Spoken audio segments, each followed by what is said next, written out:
One of the reasons we have allocated this course, we've allocated and we've classified Chainlink the way we've classified, is got to do with the risk associated with Chainlink as a project. There is something called Sharpe ratio. In finance, the Sharpe ratio measures the performance of an investment such as a security or a portfolio compared to a risk-free asset after adjusting for its risk. And usually a Sharpe ratio greater than 1 is considered acceptable to good by investors. A ratio higher than 2 is rated as very good. A ratio of 3 or higher is considered excellent. A ratio under 1 is considered suboptimal. Using this Sharpe ratio, Chainlink underperformed. It actually measured a negative value. It measured a minus 1.43. So that means Chainlink as an investment asset, there are some serious risks involved with investing in Chainlink. But as you have seen during the evaluation that we just carried out, the fundamentals tell a different story. So we could safely sum it up as short to medium term, Chainlink is still relatively risky. We think it's coiling up to do some interesting things, but the Sharpe ratio also confirms some of the worries we've got around Chainlink. Minus 1.43. That is concerning and is far off from what investors could consider acceptable to good, which is anything greater than 1. Hi guys, this is FD for Sage5.tv once more. This time we're back with another video, and the project we're looking at today is one of the darlings of the crypto space. Almost everybody you come across, they might not know what it does, but there is a lot of respect. The only thing that's letting this project down is the selling pressure coming from elsewhere and some iffy tokenomics.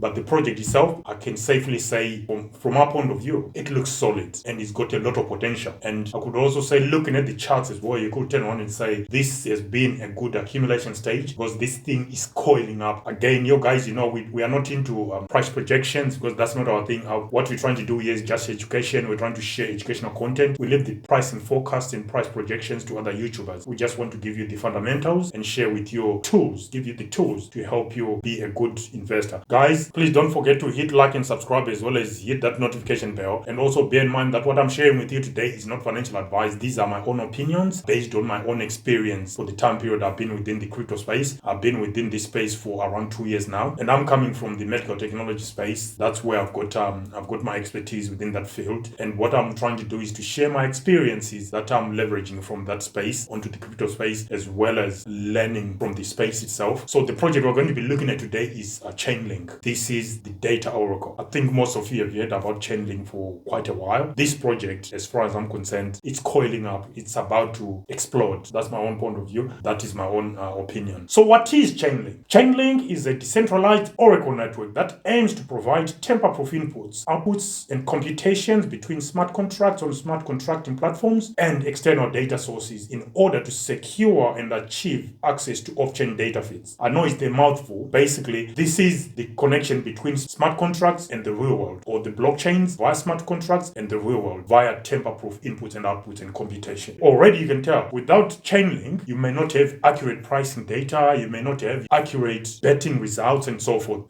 the weather, temperature and so forth. So Chainlink is conduit between the blockchain and the real world. You can already see why this is so important to the space. And how does Chainlink achieve its objectives? Chainlink achieves its objectives by use of a reliable tamper-proof network via the use of flexible framework to enable seamless connection to APIs. Already with billions of dollars secured using its infrastructure, Chainlink is a time-tested oracle with reliable, ready-made solution. Chainlink also uses secure off-chain computations using a decentralized network of Chainlink keepers to facilitate risk mitigation against corrupt players and or activities. Chainlink tokenomics. These are the numbers now. Ticker name is Link, LRNK. Initial tokens at launch, 350 million, which was 35% of the maximum available. Yes, it's got a hard cap of 1 billion. Insider holdings, 30%, which is 300 million, the maximum. But there's also the small case of the 35%, which is 350 million, earmarked for rewards, which remain liquid, as that allocation is not secured by a smart contract. So we can safely assume that 35% earmarked for rewards, which remain liquid, as that allocation is not secured by a smart contract, is available to the team or those closely linked to the team to use whichever way they see fit. What I was circulation supply at the time of doing this video? The circulation supply for Link is 467 million. So how are we going to approach this DYOR risk evaluation when we apply it to Chainlink? We are going to use the same as before, our 13 elements that we rank between 1 and 10, and we allocate our marks based on the criteria set out within the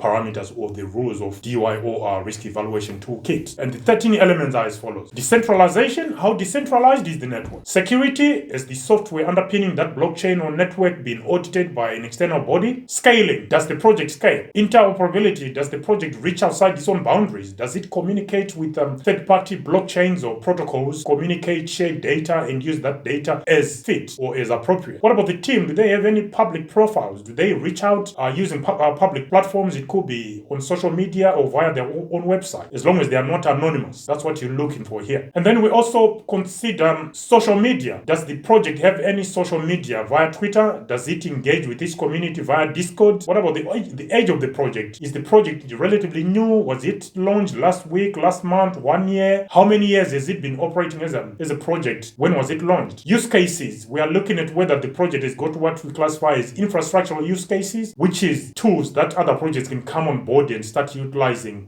that protocol, that project's own infrastructure, as well as utility accorded by token or the coin for that project. What is the coin or token used for? Does it have any utility at all, or is just there to speculate on? Then we look at tokens initially issued at Genesis or at project launch. How many are there as a percentage? Then total tokens in circulation at the time of doing the video. How many tokens are in circulation at this point in time when you are doing your evaluation? Then maximum tokens. Does the token have a hard cap? Does it have a maximum cap, or is got an open-ended book to allow the team to keep printing additional tokens or coins? What about insiders? What are the insider holdings? What is the percentage of insider holders? As far as we're concerned here at Sage5.tv, any allocation to insiders that is up to 25%, I think that's reasonable, because the project needs sustainability and people need to pay the bills and they need to eat. But as soon as it goes above 25%, it's approaching 30, alarm bells. It goes above 30, red flag, and we may have to make some serious decisions. If the project has got other fundamental use cases going for it, it may be that you temper your risk evaluation approach based on the information in front of you. But those are the 13 elements that we apply when we are doing a DYOR risk evaluation on any project before we invest into it, or if we want to review our investments or our positions within that project. Mind you guys, these things are always on the move. They are always changing. The crypto space evolves quite quickly. It does not wait. So you need to keep paying attention to the risk associated with the different set of circumstances that are applicable at any point in time. Guys, don't forget, this is not financial advice. This information I'm sharing with you today is just for educational as well as entertainment purposes. And also don't forget to click like and subscribe, as well as click that notification bell. So let's get started. Decentralization. How decentralized is Chainlink? Chainlink has got approximately 339 professional data nodes, and there are approximately 66 data providers. Guys, if the numbers I'm quoting within this video are incorrect, please correct me down below. Just leave your comments and I'll review them, and I'll most likely going to answer back and provide my justification or accept that I made an error. So based on the fact that it's got over 300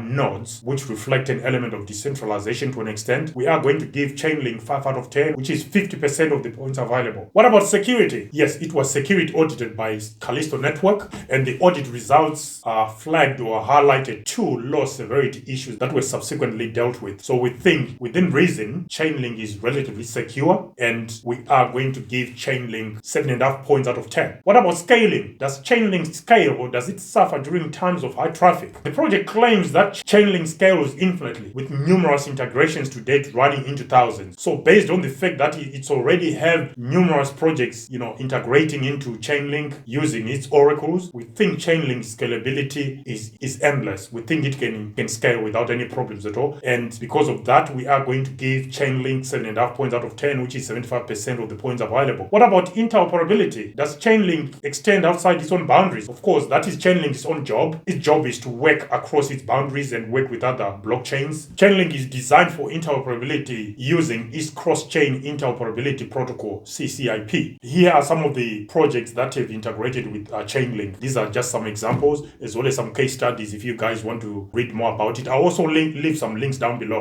of the case studies as well. For interoperability, we are going to give Chainlink 10 out of 10 because it is designed for interoperability. Project team, Chainlink has has over 250 team members, and they are available via LinkedIn as well as on Twitter and Discord. So we are going to give Chainlink 10 out of 10 based on the fact that they are above the over 40 threshold that our scale requires. What about social media presence? Is Chainlink available, or does it have Twitter presence? Yes, Chainlink is available on Twitter, and it's got approximately 770,000 Twitter followers. Therefore, we are going to give it 7.5 points out of 10, which is 75% of the points available. Is Chainlink available via Discord? Yes, it is available via Discord, and it's got over 31,000 Discord members. So we will proceed and give Chainlink 75% of the points available, which is 7.5 points out of 10. What about the age of the project? Chainlink was formally launched in 2019 and has got a solid roadmap with continued innovation. The Chainlink protocol itself was created in 2017 before it got launched on the mainnet in 2019. So we are looking at around 4 years plus. So that is a relatively older project. So based on that information, we are going to give Chainlink 7.5 points out of 10. What about use cases? Chainlink has got both infrastructural as well as real world use cases. So let's split this between the two: infrastructural use cases as well as utility, the token utility. So infrastructural use cases, there is data monetization, there is node operation, price feeds, verifiable randomness, proof of reserve, keeper network, tamper-proof data delivery, off-chain reporting, plus many more. And then we have token use cases, the link token use case. The link token is used for payment. This is used to pay Chainlink node operators for providing Oracle services, as well as being staked as collateral to provide Oracle services by the node operators. So it's got some very serious use cases, and we've only covered a selection here, but there is plenty more. It's going to have even more use cases. So Chainlink is not going to just be relying on people speculating, even though if you look at the wallet analysis that we're going to carry out in a different video, it will tell you a different story. But in terms of use cases and the fundamentals, if you are investing into Chainlink today, you should not be worried, because as long as cryptocurrency and blockchain exist, Chainlink is going to have a fundamental part to play within the space. So based on the numerous use cases we've highlighted and split between fundamental use cases as well as token utility, we are going to give Chainlink 7.5 points out of 10, which is 75% of the points available. What about tokens initially issued at launch? We know 35% of the tokens were issued at launch, which is 350 million tokens. So based on that, our criteria points that we should give Chainlink 5 points out of 10. What about tokens in circulation at this moment in time, at the time of doing this video? Our Chainlink currently has around 467 million tokens in circulation, which is approximately 47% of the maximum available. So based on our criteria set out within DYOR parameters, we are going to give Chainlink 5 points out of 10, which is 50% of the points available. What about maximum tokens in circulation? Chainlink has got a hard cap of 1 billion, and our criteria and the parameters of the DYOR risk evaluation toolkit allows for us to give Chainlink 50% of the points available, which is 5 points out of 10. Or we get to the tricky matter of tokens issued to insiders. Insider holdings stand at 30% or 300 million, but there is also a small matter of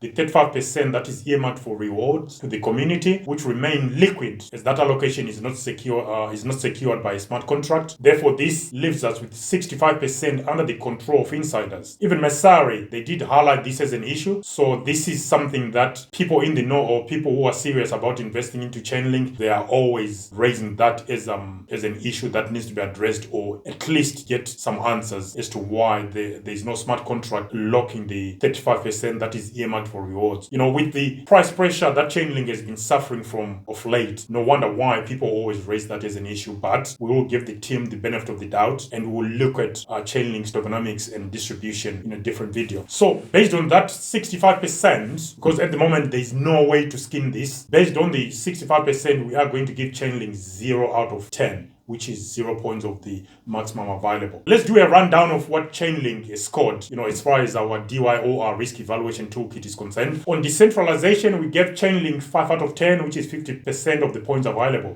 On security, we gave Chainlink 7.5 points out of 10. On scaling, we gave Chainlink 7.5 points out of 10. On interoperability, we gave Chainlink 10 out of 10. On project team, we gave Chainlink 10 out of 10. On social media via Twitter, we gave Chainlink 7.5 points out of 10. On social media via Discord, we gave Chainlink 7.5 points out of 10. On age of the project, we gave Chainlink 7.5 points out of 10. On use cases, we gave Chainlink 7.5 points out of 10. On tokens initially issued at launch, we gave Chainlink 5 points out of 10. Tokens in circulation at the point of carrying out this review, we gave Chainlink 5 points out of 10. Maximum tokens available, we gave Chainlink 5 points out of 10. And then on insider token allocation, we gave Chainlink 0 points out of 10, which gives us a whopping 85 points out of 130. Here is our scale. This is how we rank the project. Our scale starts from the bottom, 0 to 64 out of 130. It's no go. It means the project is extremely risky. Or the next category could go to 0, which is 65 to 89 out of 130. Then the potential category, which is 90 to 109 out of 130. And then we got the go for it category, which is the one we all strive for, which is 110 to 130 out of 130. Chainlink scored 85 out of 130, which puts it within the could go to 0 category. Now, if you guys have been watching all our videos since we started the DYOR risk evaluation, you will note that only one project has gone into the next category, which is the potential category. Every other project, including Cosmos, Ethereum, and Avalanche, they've all stayed within could go to 0 category. Any project at this point in time, because there is a lot of uncertainty around crypto, any project can go to 0. Therefore, Chainlink is not different. It could go to 0. It is within the higher end of that category because it falls within the 65 to 89 and it just scored 85. Only that last element inside the token allocation, if that had been a 5 or 7.5, Chainlink would have jumped into the potential category. But that is my own opinion. That is how I view Chainlink at the moment, applying something that is objective for me. But if you do choose to apply this toolkit that I'm applying to the projects I'm investing in, please make the necessary tweaks. This is not a one-size-fits-all, but it does provide you with